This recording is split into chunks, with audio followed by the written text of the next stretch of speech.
Hello students, welcome to chapter 4 of 12th class, that is reproductive health. My name is Dr. Shubham Kaushik and I am senior biology faculty at PP Savani Center for Excellence.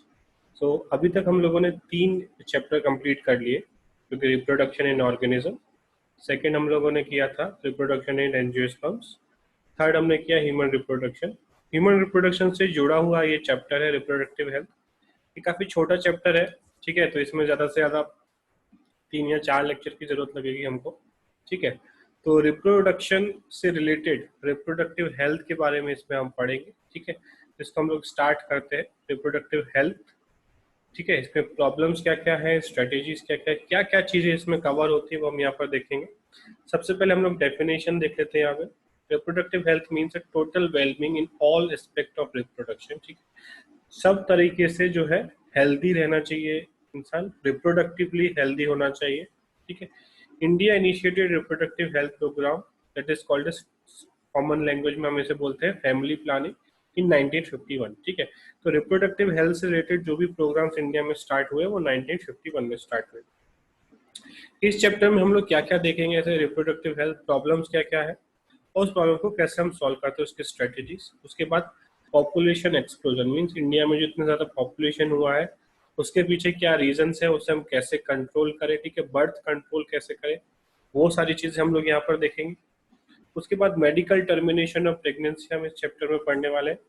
Medical termination of pregnancy means इसको हम normal language में बोलते हैं abortion. ठीक है, तो abortion कराने के बहुत सारे रीजंस हो सकते हैं. ठीक है, वो कैसे होता है, उसके साइड इफेक्ट्स कुछ होते हैं या नहीं, ठीक है, उसका प्रोसीजर क्या है, वो हम लोग इस चैप्टर में देखेंगे. उसके बाद बहुत इंपॉर्टेंट है that is sexually transmitted disease. ठीक है, इसका नॉलेज होना बहुत जरूरी है. ठीक है, कि सेक्सुअली ट्रांसमिटेड डिजीज कौन कौन सी हैं और वो कैसे फैलती हैं. ठीक है, जैसे एड्स है, बहुत कॉमनली लोग जानते हैं, वो एक सेक्सुअली ट्रांसमिटेड डिजीज है, तो उसे हम कैसे रोक सकते हैं. ठीक है, क्या उसके अगेंस्ट वैक्सीन हमारे पास है, क्या किसी के खिलाफ हमारे पास ट्रीटमेंट है, या अगर वो डिजीज हो गई तो हमारे पास कोई ट्रीटमेंट नहीं है. ठीक है, उसके बाद इनफर्टिलिटी एक प्रॉब्लम है. ठीक है, बहुत सारे जो कपल्स हैं उनके बच्चे नहीं होते हैं, तो उसमें क्या क्या रीजंस है और क्या मॉडर्न टेक्निक्स यूज करके इनफर्टिलिटी को दूर कर सकते हैं. ठीक है, जिसको बहुत कॉमनली हम बोलते हैं आईवीएफ, इन विट्रो फर्टिलाइजेशन. ठीक है, बहुत सारे हॉस्पिटल्स आजकल खुल गए हैं जो आईवीएफ करते हैं. ठीक है, तो ये सारी चीजें हम लोग इस चैप्टर में कंप्लीट करेंगे. सबसे पहले है reproductive health problems and strategies. Problems and strategies of reproductive health in human being explained as follows. ठीक है, सबसे पहले ओवर पॉपुलेशन. ठीक है, ये बहुत मेजर कंसर्न है. It is a main problem of India and its axis population which is directly connected with reproductive health. ठीक है, ज्यादा पॉपुलेशन होना कहीं ना कहीं रिप्रोडक्टिव हेल्थ से भी जो है रिलेटेड है. ज्यादा पॉपुलेशन होता है तो क्या होता है, उतना अच्छा हमारे पास मेडिकल फैसिलिटी सबके लिए नहीं हो पाता. कम लोग होंगे तो सबको ज्यादा फैसिलिटी मिल पाएगी. जैसे यूरोप की कंट्रीज है, पॉपुलेशन कम है, मेडिकल फैसिलिटीज बहुत अच्छी है, तो वो सब पे ध्यान दे पाते. बट इंडिया में मेडिकल फैसिलिटीज बहुत कम है, हॉस्पिटल्स बहुत कम है, गवर्नमेंट हॉस्पिटल्स बहुत कम है और पॉपुलेशन बहुत ज्यादा, तो कहीं ना कहीं जो हेल्थ प्रॉब्लम्स है वो ठीक नहीं हो पाते, उनको ध्यान नहीं दिया जा सकता. ठीक है, उसके बाद फैमिली प्लानिंग हम लोगों ने डिस्कस किया, 1951 में स्टार्ट किया. ठीक है, और ये जो प्रोग्राम्स हैं इससे रिलेटेड उनको हम बोलते हैं reproductive and child health care programmes. ठीक है, आगे चलते हैं इसमें. तो फर्स्ट हमारा यहाँ पर हो गया ओवर पॉपुलेशन. ठीक है, ये प्रॉब्लम है. सेकंड हम लोग देख के चलते हैं अवेयरनेस अबाउट रिप्रोडक्शन. ठीक है, ये बहुत इंपॉर्टेंट पॉइंट है. ठीक है, इंडिया के रिस्पेक्ट में audio visual and print media, governmental and non governmental agencies are doing good job to create awareness among people about reproduction in organism. ठीक है, तो मोस्टली बहुत डिफरेंट डिफरेंट तरीके से, ठीक है, टीवी एड्स के थ्रू, पेपर एड के थ्रू, एनजीओ के थ्रू लोगों में अवेयरनेस लाने की कोशिश की जा रही है रिप्रोडक्शन से रिलेटेड, कि क्या चीज़ें हमारे रिप्रोडक्टिव हेल्थ के लिए अच्छी हैं, क्या चीज़ें खराब हैं. ठीक है, उसके बाद पेरेंट्स हैं, क्लोज रिलेटिव्स हैं, फ्रेंड्स हैं, टीचर्स हैं, ये सारे जो है एक बहुत मेजर रोल प्ले करते हैं इस इंफॉर्मेशन को आगे बढ़ाने के लिए. ठीक है, उसके बाद सेक्स एजुकेशन, रिप्रोडक्शन से रिलेटेड जो भी एजुकेशन चाहिए वो स्कूल्स में देना जो है स्टार्ट हो गया है. ठीक है, बहुत सारे जो स्कूल सिलेबस में ये एक पार्ट ऑफ सिलेबस बन गया है, ठीक है। तो ये बहुत ज़रूरी है क्योंकि बहुत सारे मिथ्स एंड मिसकंसेप्शन बच्चों के दिमाग में होते हैं, लोगों के दिमाग में होते हैं, जो ठीक करना बहुत ज़रूरी है, ठीक है। Reproduction is part of life, ठीक है, बट उसके बारे में कोई मिसकंसेप्शन हमारे दिमाग में नहीं होना चाहिए, ठीक है। कोई गलत इन्फॉर्मेशन हमारे दिमाग में नहीं होना चाहिए। तो इस चैप्टर का मेन एम यही है कि हम ये सारी चीज़ें जो मिसकंसेप्शन हमारे दिमाग में भर दिए जाते हैं वो हम लोग ठीक करें, ठीक है। Knowledge of growth of reproductive organs and STDs, ठीक है। उसके बाद एडोलेसेंस पीरियड जो है, ग्रोइंग पीरियड जो है, उसमें हाइजीन से रिलेटेड प्रॉब्लम्स जो आती हैं उसको कैसे हम लोग इंफॉर्मेशन को बताएं, ठीक है। उसके बाद सेक्सुअली ट्रांसमिटेड डिजीज है, उसकी इंफॉर्मेशन होनी चाहिए, ठीक है, जिससे वो इंसान जो है वो एक रिप्रोडक्टिवली हेल्दी लाइफ जी सके, ठीक है। उसके बाद हम लोग बात है prevention of sex abuse and sex related crime, ठीक है। इसके बारे में भी इंफॉर्मेशन हमको फैलाना है, एजुकेट करना है लोगों को, ठीक है। Due to awareness of problem due to uncontrol population growth, social evils like sex abuse and sex related crime, ठीक है। इसके बारे में अवेयरनेस हमको करना बहुत ज़रूरी है, ठीक है, कि इस तरीके के क्राइम्स जो है सोसाइटी में ना हो, एक हेल्दी सोसाइटी हो, मोरली रिस्पॉन्सिबल सोसाइटी हो, ठीक है। ये बहुत ज़रूरी टॉपिक है। उसके बाद नेक्स्ट है information about reproduction related problem, ठीक है। तो उसके बारे में सारी इंफॉर्मेशन और वैलिड इंफॉर्मेशन सबके पास होने चाहिए। तो इंडिया में है कोई भी प्रॉब्लम होती है इंसान जो है बाबा के पास पहुंच जाता है, किसी तांत्रिक के पास पहुंच जाता है, मंदिर पहुंच जाता है, ठीक है। वो नहीं होना चाहिए। प्रॉपर साइंटिफिक इंफॉर्मेशन सबके पास होना चाहिए, चाहे वो गाँव में रहता हो या शहर में रहता हो, ठीक है। तो उसके लिए जैसे मेंस्ट्रुअल प्रॉब्लम्स है, ठीक है, तो उसका एक डॉक्टर से एडवाइस लेना जरूरी है। बट आज इंडिया में क्या होता है, लोग अपने अपने तरीके से कुछ कुछ एडवाइस देते हैं, गाँव में कुछ एडवाइस देते हैं, ये कर लो ये ठीक हो जाएगा, ये कर लो ये ठीक। वो सारी चीज़ों को हमको ओवरकम करना है और एक साइंटिफिकली हेल्दी सोसाइटी बनना है, ठीक है। आजकल इंटरनेट लोग यूज़ कर सकते हैं, बट इंटरनेट में भी इतना सारी चीज़ें होंगी कि आप डिसाइड नहीं कर पाएंगे कौन सा ट्रीटमेंट सही है, कौन सी चीज़ गलत है, ठीक है।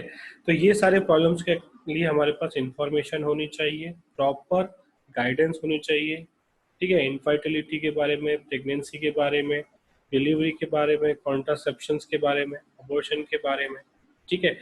बहुत सारे मिसकंसेप्शन ऐसे लोग मानते हैं कि अबॉर्शन जो है वो बैंड है, अबॉर्शन गलत है। नहीं, अबॉर्शन बैंड नहीं है, ठीक है। चाइल्ड का सेक्स पता करना इज इलीगल इन इंडिया, उसके बारे में पूछना भी इलीगल। अगर किसी ने हॉस्पिटल में जाके पूछ भी लिया कि यहाँ पे चाइल्ड जो है, मेरी वाइफ प्रेग्नेंट है और मैं पता करना चाहता हूँ कि बच्चा जो है वो लड़का है या लड़की, ये सिर्फ पूछना भी एक क्राइम है, ठीक है, और इसको कराना भी एक क्राइम है। बट कुछ कंडीशंस में जो है अबॉर्शन कराना लीगल है और वो कराया जा सकता है, ठीक है। अबॉर्शन इलीगल नहीं है, सेक्स डिटर्मिनेशन इलीगल है इंडिया में, ठीक है। तो इस सब के बारे में इंफॉर्मेशन होनी चाहिए, वो हम लोग एक एक करके डिटेल आगे पढ़ेंगे, ठीक है। तो उसके बाद सबसे पहला टॉपिक यहाँ पर जो हमारे पास आता है वो है एमनियोसेंटेसिस, ठीक है। एमनियोसेंटेसिस क्या है? It is a foetal sex determination and disorder test based on the chromosomal pattern, ठीक है। तो ये एक टेस्ट है जिससे हम लोग एक तो जो बच्चा है एम्ब्रियोनिक कंडीशन में जो फीटस है उसका सेक्स हम लोग डिटरमाइन कर सकते हैं और उसकी हेल्थ भी हम लोग डिटरमाइन कर सकते हैं, क्या उस बच्चे को कोई जेनेटिक डिसऑर्डर तो नहीं है, उसके क्रोमोसोम्स में कोई प्रॉब्लम तो नहीं है। अगर ऐसा लगता है कि इस बच्चे में कोई जेनेटिक डिसऑर्डर है, ठीक है, तो डॉक्टर पेरेंट्स को इन्फॉर्म करता है और वो चाहे तो उस बच्चे को अबॉर्ट करा सकते हैं, जिससे वो जो बच्चा होगा जो हम बोलते हैं डिसेबल्ड होगा, ठीक है, या फिर डिफरेंटली एबल्ड होगा, उसको फिर जिंदगी पर जो है परेशानी ना हो, ठीक है, इसलिए अबॉर्शन कराया जा सकता है। बट इसका एक मेजर ड्रॉबैक क्या है कि बहुत सारे लोग इसको जेनेटिक डिसऑर्डर्स चेक कराने के लिए यूज नहीं करते। इंडिया में मेनली यूज करते हैं कि लड़का है लड़की, ठीक है। इंडिया में एक प्रॉब्लम चला आ रहा है, आप सबको पता है कि लड़की पसंद नहीं है, सबको लड़का चाहिए, ठीक है। तो बहुत सारे केस में अगर लड़की सेक्स डिटरमाइन होता है कि लड़की है तो उस पर अबॉर्शन कराया जाता है, ठीक है। इसलिए ये सारे प्रोसेस जो इंडिया में बैन कर दिए गए, ठीक है, ये नहीं कराए जा सकते। और अगर कराना भी है तो सेक्स डिटर्मिनेशन नहीं होगा, बाकी बच्चे का हेल्थ का जेनेटिक प्रॉब्लम जो है वो ठीक किया जा सकता है, ठीक है। तो कैसे करते हैं इसमें, ये हमने पढ़ा था लास्ट चैप्टर में। ठीक है, ये जो है एमनियन होता है। ठीक है, एमनियोटिक फ्लूइड होता है, ये जो लेयर है बाहर वो एमनियन लेयर होती है, फिर कोरियन होती है। ठीक है, तो ये जो एमनियोटिक फ्लूइड है इसमें कुछ सेल्स होते हैं स्किन के। ठीक है, जो फीटस है उसके स्किन सेल्स जो है वो यहाँ से निकलते रहते हैं थोड़े थोड़े, और वो यहाँ पर होते हैं। ठीक है, these cells can be used to determine the sex of the infant, to identify some chromosomal abnormality। ठीक है, अगर सेल अगर हमें मिलता है स्किन सेल, तो उसमें भी जो है क्रोमोसोम्स होंगे। तो क्रोमोसोम से हम लोग पता कर सकते हैं, अगर वाई क्रोमोसोम्स अगर है उन सेल में तो वो जो फीटस है वो मेल है, अगर वाई क्रोमोसोम नहीं है तो वो फीमेल है। ठीक है, और भी अगर क्रोमोसोम में कुछ डिलीशन है, क्रोमोसोम में कुछ एबनॉर्मल चीजें हैं या डीएनए टूटा हुआ है, तो हम लोग मान सकते हैं कि इसमें कोई जेनेटिक डिसऑर्डर हो सकता है, और इस तरीके से हम पेरेंट्स को इन्फॉर्म करते हैं।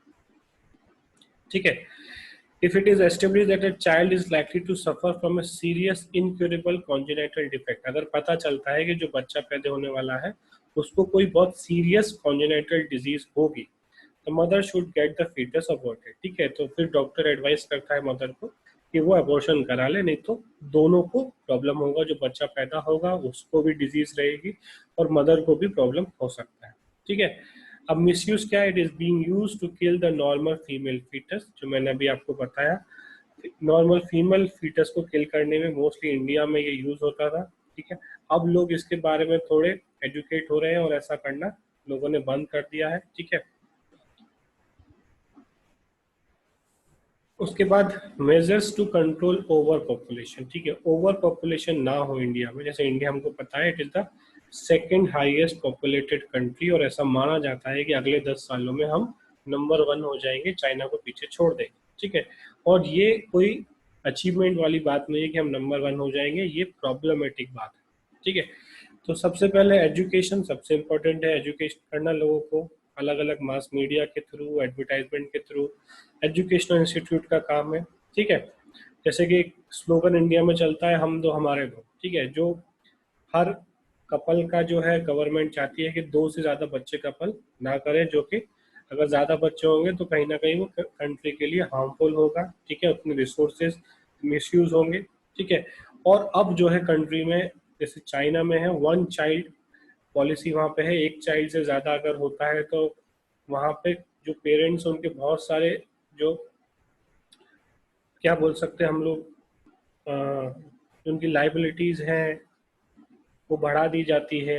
ठीक है, उनके बहुत सारे जो कार्ड्स हैं, जैसे आधार कार्ड है, वोटर आईडी, वो नहीं बनाए जाते। चाइना में ऐसा हुआ है। ठीक है, अगर एक से ज़्यादा बच्चा होगा तो वो इंसान वोट नहीं कर सकता, उसे गवर्नमेंट जॉब नहीं मिलेगी।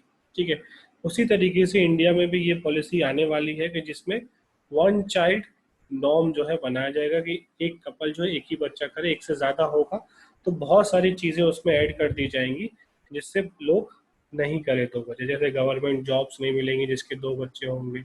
ठीक है, उसे सब्सिडी, गैस सिलेंडर सब्सिडी नहीं मिलेगी, उसे पेट्रोल पे सब्सिडी नहीं मिलेगी। ठीक है, बहुत सारी चीज़ें ऐसी बनाई जाएंगी जिससे लोग जो है पॉपुलेशन कंट्रोल करने में हेल्प करें। ठीक है, उसके बाद मैरिजेबल एक्ट, ठीक है, बनाया गया, जिसमें फीमेल अगर 18 ईयर से नीचे है तो वो क्राइम है, अगर मेल 21 ईयर से नीचे है तो क्राइम है। ठीक है, इंडिया में जो है चाइल्ड मैरिज होती थी, वो काफ़ी प्रॉब्लम है, जिसकी वजह से रिप्रोडक्टिव हेल्थ में बहुत दिक्कत आता था। ठीक है, उसके बाद इंसेंटिव्स, अगर किसी ने एक बच्चा किया, गवर्नमेंट की बात मानी, तो उसे कुछ फायदा दिया जाए, उसको कुछ बेनिफिट दिया जाए, उसे कोई रिवॉर्ड दिया जाए। ठीक है, और फैमिली प्लानिंग के लिए डॉक्टर जो है वो बर्थ रेट के बारे में, अगर 2 बच्चे कर रहे हैं तो 2 बच्चों के बीच में कितना गैप होना चाहिए, वो इंफॉर्मेशन हमको देना है सारे इंडिविजुअल्स को। उसके बाद टॉपिक आता है हमारा population explosion and birth control. ठीक है, तो rapid increase in population over relatively short period called as population, बहुत कम टाइम में बहुत पॉपुलेशन बढ़ जाना उसको हम बोलते हैं पॉपुलेशन एक्सप्लोजन। ठीक है, जैसे इंडिया वर्ल्ड पॉपुलेशन की बात करें तो 1900 में 2 बिलियन पॉपुलेशन था और 2000 में 6 बिलियन। ठीक है, अभी कुछ अराउंड 7.5 बिलियन ह्यूमंस जो हैं इस अर्थ पे हैं, और ऐसा माना जाता है इट इज 70% टाइम्स मोर। ठीक है, अगर जितने ह्यूमंस हैं उसके सिर्फ 30% होते तो अर्थ का बैलेंस बना रहता, मीन्स हम लोग 70 गुना ज्यादा है अर्थ पे, तो कहीं ना कहीं अर्थ में प्रॉब्लम आएगा, ठीक है, एनवायरनमेंट में प्रॉब्लम आएगा। इंडिया का पॉपुलेशन अगर हम देखें 1947 में 350 मिलियन मीन्स 35 करोड़, ठीक है। अभी कितना है 135 करोड़ भी हम क्रॉस कर चुके हैं, ठीक है। सिर्फ 70 सालों में हम लोग 100 करोड़ से ज़्यादा जो है बढ़ गए, ठीक है। 1947 में 35 करोड़ थे, अब हमारा 137 करोड़ होने वाला है, या 137 करोड़ से आगे भी हम निकल गए, ठीक है। तो हम लोग 102 करोड़ जो है हम लोगों ने ग्रो किया है इन लास्ट 70 ईयर, जो कि काफी प्रॉब्लमेटिक है, ठीक है। It means every sixth person in the world is an Indian, ठीक है। या फिर अब ये थोड़ा चेंज हो जाएगा, एवरी फिफ्थ पर्सन, हर 5 में से अर्थ पे आदमी एक इंडियन है, ठीक है। हर 5 में से एक इंडियन है, ठीक है। The time required for population to double itself is called doubling time, ठीक है। तो डबलिंग टाइम हम लोग 2 बार क्रॉस कर सकते हैं, 35 करोड़ से 70 करोड़ हुए, 70 करोड़ से हम लोग अब 140 करोड़ होने वाले हैं, ठीक है। तो ये डबलिंग टाइम है। The present growth rate is 1.6% per year, जो हमारा ग्रोथ रेट है वो 1.6%, ठीक है। is smaller than peak of about 2.1% per year during 1965 to 1970, ठीक है। तो 1965 to 70 में बहुत ज़्यादा था, 2.1% था, क्योंकि हर फैमिली में जो है 4-5 बच्चे होते ही थे, ठीक है। अब देख सकते हैं अपने पेरेंट्स के केस में कि मोस्टली फैमिलीज में जो है 4-5 भाई बहन होते ही थे, ठीक है। बट अब जाके जो है वो चेंज हो रहा है, आजकल के जनरेशन में मैक्सिमम लोग 2 बच्चे कर रहे हैं, ठीक है। जो बहुत ज़रूरी है, नहीं तो इंडिया में पॉपुलेशन क्राइसिस हो जाएगा, पॉपुलेशन एक्सप्लोजन इतना ज़्यादा हो जाएगा कि सबको proper food, proper health care facilities नहीं मिल पाएंगी, ठीक है। उसके बाद रीजंस क्या है ग्रोथ रेट बढ़ने के, ठीक है।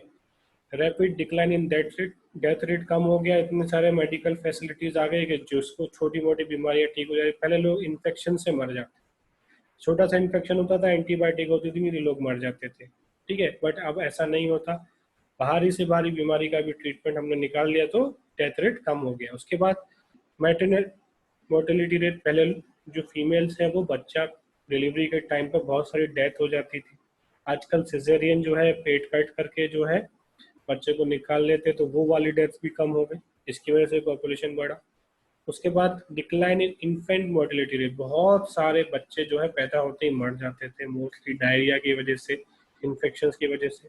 अब जो है हमारी मेडिकल फैसिलिटीज अच्छी हो गई हैं, प्रॉपर एजुकेशन हो गई लोगों के अंदर, तो वो भी कम हो गया। उसके बाद तो अगर ये डेथ नहीं हो रही है तो increase in the number of people reaching reproductive age, ठीक है। मोस्ट ऑफ द लोग जो है पहले रिप्रोडक्टिव एज तक नहीं पहुंच पाते थे, ठीक है। 18 साल से पहले ही उन बहुत सारों की डेथ हो जाती, 20-30% जो है वो 18 साल से पहले ही मर जाते थे, अलग अलग बीमारियों से। मोस्टली बच्चों में बहुत सारी बीमारियां होती थी, ठीक है। बट अब वो भी कम हो गई है। तो ये सब रीजन जो है उसकी वजह से क्या हुआ कि जो ग्रोथ रेट है वो हमारा बढ़ गया, और इतना ज्यादा ग्रोथ जो है इंडिया में हमको देखने को मिला, ठीक है। उसके बाद आता है बर्थ कंट्रोल, ठीक है। बर्थ कंट्रोल हम कैसे करें, ठीक है। It is the process to prevent conception of pregnancy without interfering the reproductive health of individual, ठीक है। हेल्थ को नुकसान पहुंचाए बिना, रिप्रोडक्टिव हेल्थ को पहुंचाए बिना हम बर्थ कंट्रोल कैसे कर, ठीक है। इसमें क्या क्या है, यूजर फ्रेंडली होना चाहिए, कोई साइड इफेक्ट नहीं होना चाहिए, रिवर्सिबल होना चाहिए, ठीक है, कम्प्लीटली इफेक्टिव होना चाहिए अगेंस्ट प्रेगनेंसी, ठीक है, कि प्रेगनेंसी ना हो। और सेवरल मेथड्स हम लोग पढ़ने वाले हैं, जैसे barriers, IUDs, oral contraceptives, injectables, implants and surgical method, ठीक है। तो ये डिफरेंट मेथड है, ये हम लोग अगले लेक्चर में पढ़ेंगे कि कौन कौन से मेथड यूज करके हम लोग बर्थ कंट्रोल करते हैं या कर सकते हैं, ठीक है। उसके बाद in India it is about 50%, 55% at present and is voluntary in nature, ठीक है। तो फैमिली प्लानिंग जो है अभी भी सिर्फ 55% लोग जो है फैमिली प्लानिंग में बिलीव करते हैं, वो फॉलो करते हैं। बाकी के 45% लोग अभी भी इसमें जो है बिलीव नहीं करते, पार्ट नहीं लेते, ठीक है। ये कुछ इंफॉर्मेशन है जो 2004 का है, ठीक है। ये जो है अभी पूछा नहीं जा सकता क्योंकि हम लोग 2020 में है, ठीक है। आप लोगों का एग्जाम जो है वो 2021 में होगा, तो ये सारी इंफॉर्मेशन जो है इसके क्वेश्चन आने के चांस बहुत नेग्लिजिबल है। ठीक है। तो यहाँ पे हमारा जो है फर्स्ट लेक्चर कंप्लीट हो गया। ठीक है, इसमें बेसिक इंफॉर्मेशन है। इस चैप्टर में ज़्यादा कुछ टेक्निकल नहीं है, ज़्यादा कुछ लॉजिकल नहीं है, मोस्टली चीज़ें याद करने वाली है। ठीक है। तो सेकंड चैप्टर में जो कॉन्ट्रासेप्ट मेथड है वो थोड़े इंपॉर्टेंट है, और लास्ट लेक्चर में हम लोग जो इन विट्रो फर्टिलाइजेशन के बारे में पढ़ेंगे, अलग अलग मेथड्स के बारे में पढ़ेंगे, जिससे हम लोग इनफर्टाइल कपल्स में भी बच्चा जो है वो लोग पैदा कर सके। वो टेक्निक जो बहुत इंपॉर्टेंट है, और कॉन्ट्रासेप्टिव। ठीक है। बट सारी चीज़ें हम लोगों को समझ लेनी है, एनसीईआरटी पढ़ लेना है। ठीक है। और ये लेक्चर के नोट्स आपको बनाने हैं साथ के साथ। मैक्सिमम 4 या 5 लेक्चर इस चैप्टर के होंगे, तो नोट जो है कम ही बनेंगे इसके। और जैसे ही ये लेक्चर खत्म होते हैं, आपको 2-3 दिन के अंदर इसके नोट्स सबमिट कर देने हैं। ठीक है। अब हम लोग नेक्स्ट जो है नेक्स्ट लेक्चर में स्टार्ट करेंगे।